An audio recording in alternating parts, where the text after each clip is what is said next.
मैं बिल्कुल लेटेस्ट के ड्रामा द मिडनाइट स्टूडियो को एक्सप्लेन करने वाली हूँ, जो कि एक फैंटेसी ड्रामा होने वाला है।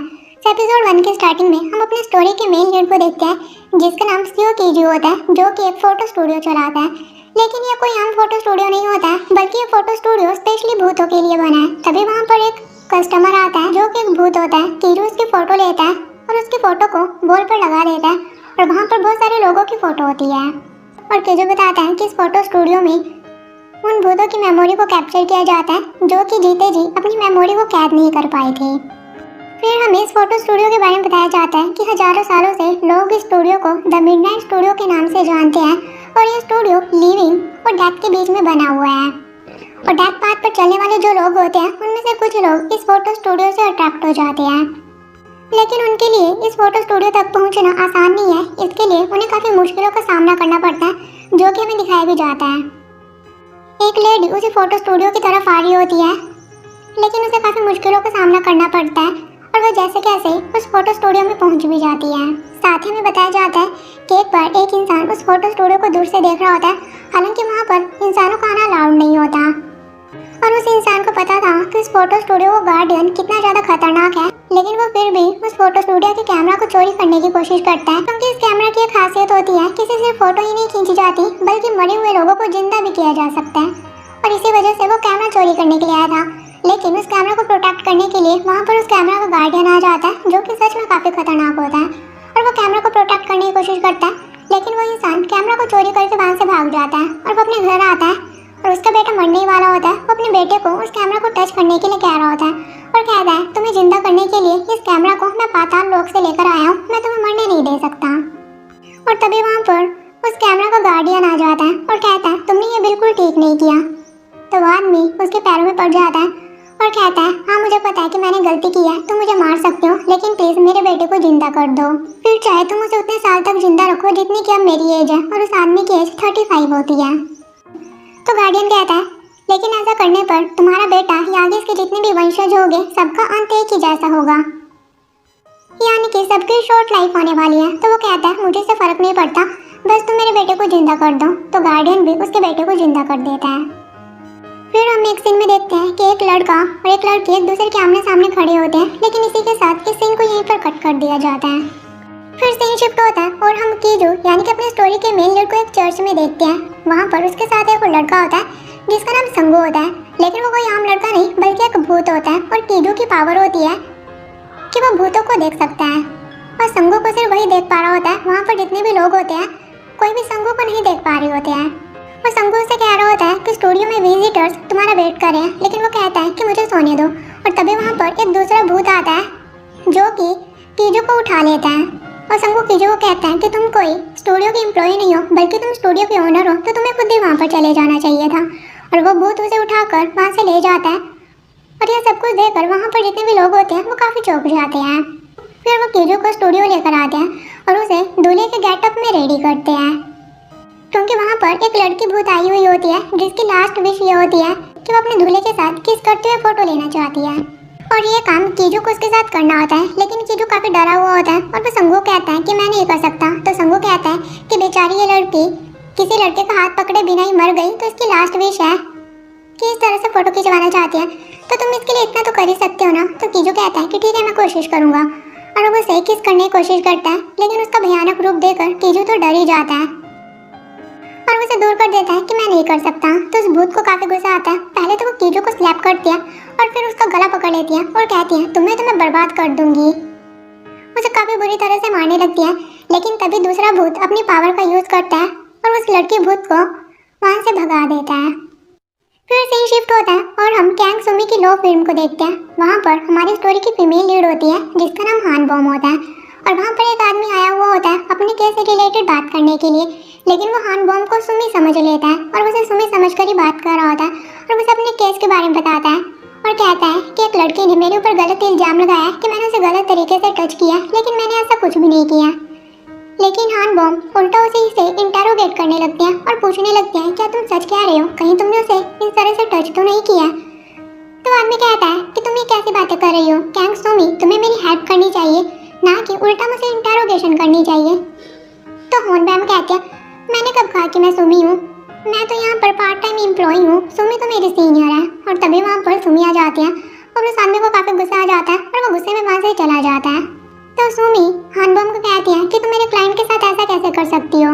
तो हानबम कहती है कि मैंने क्या किया, उसने ही मुझे सुमी समझ लिया। तो सुमी उसे कहती है कि आखिर तुम कब तक जॉबलेस रहोगी। और साथ ही वो उसे कहते हैं कि 3 साल पहले जो तुमने गलती की है उसके लिए तुम्हें चीफ लियोन से माफी मांगनी चाहिए और उसे कहना चाहिए मुझे फिर से जॉब पर रख लो वरना तुम ऐसे घूमती रह जाओगी। तो हानबम कहते हैं तुम चिंता मत करो, मैं टॉप लॉ फर्म में इंटरव्यू देने वाली हूँ और मैं वहाँ पर अपना बेस्ट दूंगी। और जब वो वहाँ से वापस आती हैं तो अपने पास्ट सीन को याद करते हैं जहाँ पर उसे गलती हो जाती है और चीफ लियोन उसे काफी बुरी तरह से डांट रहा होता है। फिर हम प्रेजेंट में देखते हैं केजू की तबीयत खराब होती है और ऐसा उसके साथ तब होता है अगर वो किसी भूत की विश को पूरा नहीं करता। तो संगू से कहता है तुम इस लड़के को किस तो करना था, उसके बाद वो ये दुनिया छोड़कर चली जाती, तुमसे इतना भी नहीं हुआ। तो केजू कहता है मैंने तो तुम्हें पहले ही कहा था कि मुझे चर्च में ही रहने दो। और तभी संगू को वहाँ पर कुछ जलने की स्मेल आने लगती है तो वो बाहर आकर देखते हैं कि वहाँ पर आग लगी हुई होती है और ये काम उसी लड़के भूत ने किया होता है। फिर हम हॉस्पिटल में एक लेडी को देखते हैं, उसका हस्बैंड हॉस्पिटलाइज होता है और वो अपने हस्बैंड को मारने की कोशिश करती है। वहीं हम कीजू और संगू को देखते हैं जो कि काफी डरे हुए होते हैं और संगू कहता है कि यहाँ पर लैंड डोनर आने वाली है और हमें काफी गालियाँ पड़ेगी। और तभी वहाँ पर वो लैंड डोनर आ जाती है और कहती है मैंने तो सुना था कि तुम एक फोटो स्टूडियो चलाते हो, लेकिन तुमने मेरे घर के साथ ये क्या कर दिया, जल्दी से अपना सामान पैक करो और यहाँ से निकल जाओ। फिर हम हानबम की लैंड डोनर को देखते हैं जिसका नाम सोग्युम होता है और वो हानबम को दरवाजा खोलने के लिए कह रही होती है और कहती है कि मुझे पता है कि तुम अंदर ही हो, तुमने 3 महीने से रेंट नहीं दिया है तो जल्दी से दरवाजा खोलो। लेकिन वो नहीं खोल रही होती है तब उसके रूम के बाहर रूम फॉर अवेलेबल का पोस्टर लगाकर चली जाती है। उसके जाने के बाद हानबम बाहर आती है और पोस्टर को देखकर कहती है कि दादी मेरे साथ ऐसा कैसे कर सकती है और अब मुझे मेक श्योर करना होगा कि कैसे भी करके इस इंटरव्यू को पास करना है। फिर हम केजू और संगू को देखते हैं जो कि अपना सामान पैक कर रहे होते हैं। केजू संगू कहता है क्या तुम्हें रहने के लिए कोई जगह मिली। तो संगू से एक जगह बताता है और कहता है मुझे पता चला है कि ये काफी चीप है, लेकिन मुझे लगता है कि यहाँ पर काफी भूत हो सकते हैं, क्या तुम इस जगह को देखने के लिए जाओगे, मैं भी तुम्हारे साथ चलूंगा। केजू कहता है तुम्हें साथ जाने की जरूरत नहीं है और वैसे भी मैं बहुत टाइम से भूतों के साथ डील कर रहा हूँ, मैं उन्हें संभाल सकता हूँ। फिर केजू उसी जगह को चेक करने के लिए आता है, लेकिन वो देखता है कि वहाँ पर बहुत सारे भूत होते हैं। हालांकि वो भूत सिर्फ उसे ही दिखाई दे रहे होते हैं और सारे भूत उसी की तरफ आ रहे होते हैं। तो वो भूतों से बचने के लिए वहाँ से भागने लगता है और भागते हुए एक एलिवेटर में आ जाता है। लेकिन वहाँ पर एक और भूत होता है जो कि केजू के ऊपर अटैक कर देता है और उसे मारने की कोशिश करता है। हालांकि केजू से फाइट करने की पूरी कोशिश करता है। और वहीं हम देखते हैं कि हानबम भी उसी कॉम्प्लेक्स में आई हुई होती है और वो एक लिफ्ट को खोल रही होती है और उसे खोल भी देती है और उसमें केजू होता है। तो केजू जैसे कैसे उस भूत को बाहर निकाल देता है। वो भूत फिर से उसके ऊपर अटैक करने की कोशिश करता है तो केजू अपने साथ हानबम को भी प्रोटेक्ट करता है। लेकिन जैसे ही वो हानबम की तरफ आने लगता है एक पावर उस भूत को पुश करती है और वो दूर जाकर गिरता है। ये देखकर केजू काफी चौंक जाता है और वो सोचता है कि ऐसा कैसे हो गया और वो हानबम से बात करने की कोशिश करता है, लेकिन हानबम वहाँ से चली जाती है और हानबम वहाँ पर एक इंटरव्यू के लिए आई हुई होती है।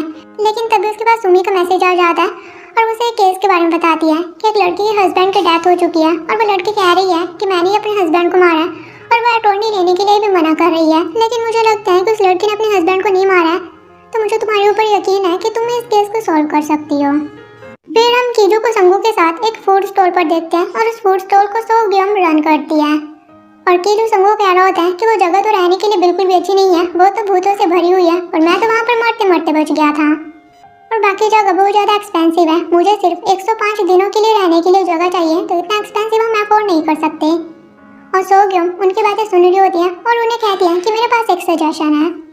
फिर सोग्युम केजू को अपनी एक जगह पर ले जाती है और उसे बताती है कि इस जगह को मैं स्टोर की तरह यूज़ करती हूँ, लेकिन तुम यहाँ पर रह सकते हो और सफाई करने के बाद यह जगह काफ़ी अच्छी हो जाएगी। और केजू वहाँ पर एक डोर देखता है जहाँ पर एक छोटा सा स्टोर रूम भी होता है और सोग्युम उसे कहती है कि रिन्यू कॉन्ट्रैक्ट के बारे में हम बाद में बात कर लेंगे।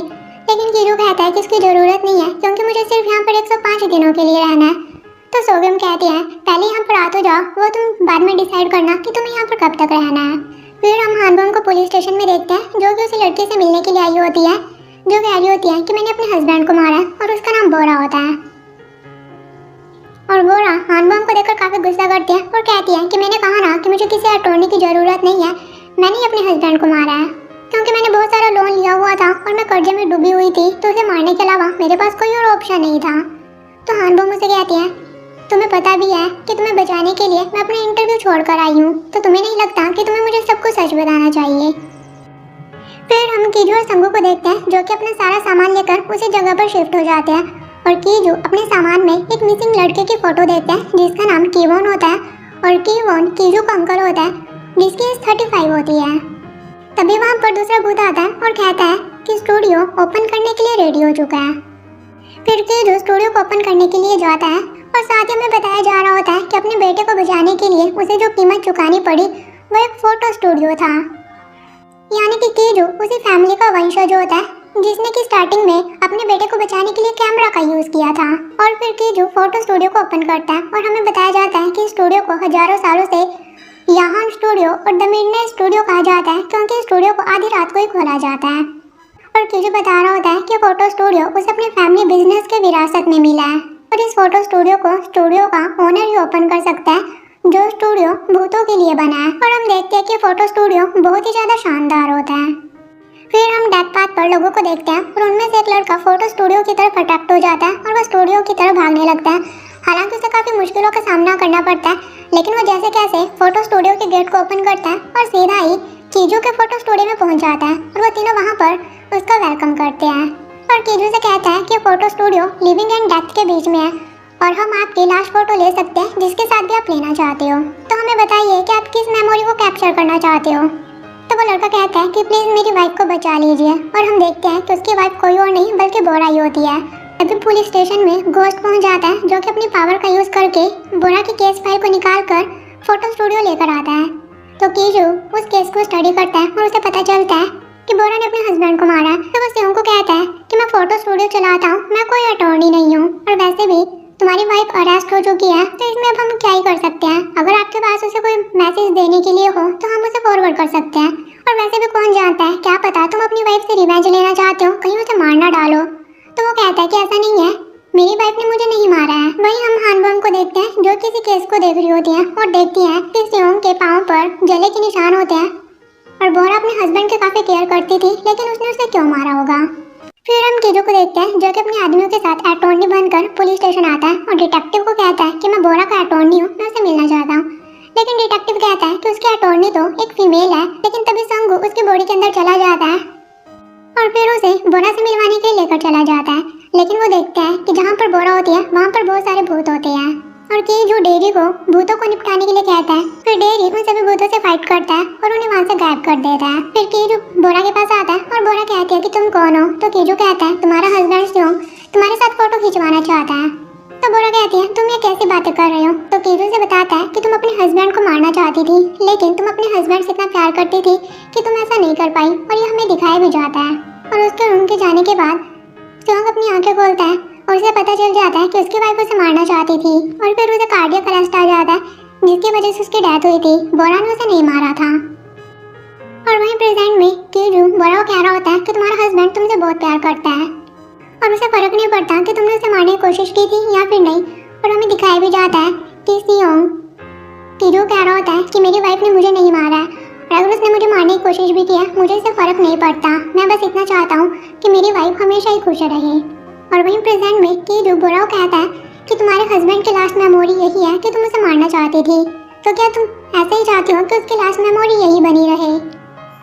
और वो कहता है कि सियोंग तुम्हारा वेट कर रहा है, वो तुम्हारे साथ फोटो खिंचवाना चाहता है और उसे गुड बाय कहने का टाइम आ चुका है। लेकिन बोरा गुस्सा आ जाता है और वो उसे नेक से पकड़ लेती है और कहते हैं कि तुम ये कैसी बातें कर रहे हो, आखिर तुम हो कौन। और तभी वहाँ पर हानबोम आ जाती है जो कि बोरा को उससे छुड़वाती है और बोरा को शांत करती है और कीजू कहती है कि तुम ठीक तो हो ना। तो कीजू बोरा को ऐसी बात कहता है जो कि बोरा के हस्बैंड ने उसे कही होती है और ये सुनकर बोरा काफी चौंक जाती है कि इसे कैसे पता।